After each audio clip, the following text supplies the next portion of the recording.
Hello, I'm Sunde. I make coloring books, and today I'm going to give you a really awesome tip so that you can kind of do something that looks like you used watercolors, but you didn't, and it was super easy, and everyone will think you did watercolors.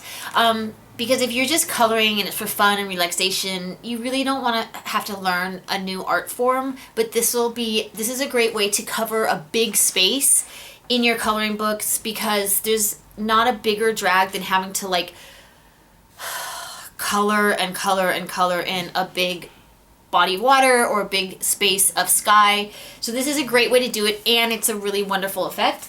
So these are soft pastels. They're not oil pastels. Unless you have turpentine hanging around, you do not want to use oil pastels, but these are soft pastels. They're almost like a chalk, except a little bit softer.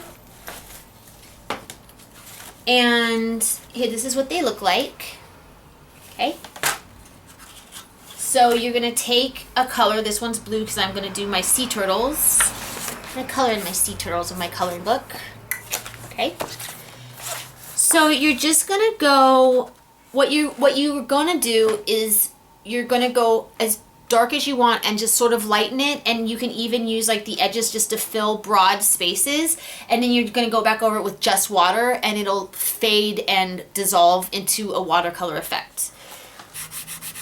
So I took a copy from my coloring book. I took a page and I copied it onto a bit of a heavier paper for this technique because there is water involved. So it's like a really easy way if you guys ever want to do extra things. Just get a better piece of thicker paper at a art store, and you can just make a copy of anything and put it on there if you want to like explore with different techniques, because this one involves water, so I don't want my page to buckle very much. So you just go from dark to lighter, and don't worry about getting very close to the turtles because the water will disperse the color around it. It doesn't have to be very close to it. Go like that. I always just blow it off because this again is just like chalk. And then you can also even do like different tones, like the harder ones like this won't dissolve as much in the water. So you'll sort of have a nice effect left over. So then you're going to get a pretty big paintbrush because you need a fair amount of water. So I have this size of paintbrush. Just dip it in water. So this is just like watercolor. You're just going to, at first it beads a little bit, and then it just dissolves. And it turns into sort of a watercolor effect without all the hard work. Like that.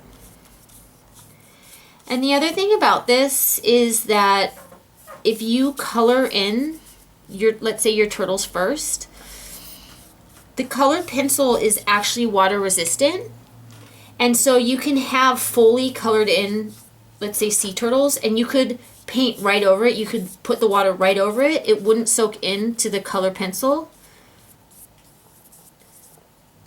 and that's a really cool way to just quickly do all the outside images. And then let's say you want it even more faded. Okay, just sort of move the water even more over there, and there you go. It's like a cheater watercolor effect that I do all the time. So that's it. That's your really easy way to cheat and make it look like you know how to do watercolor and fill big pieces of space at the same time. But let it dry before you lift the paper up.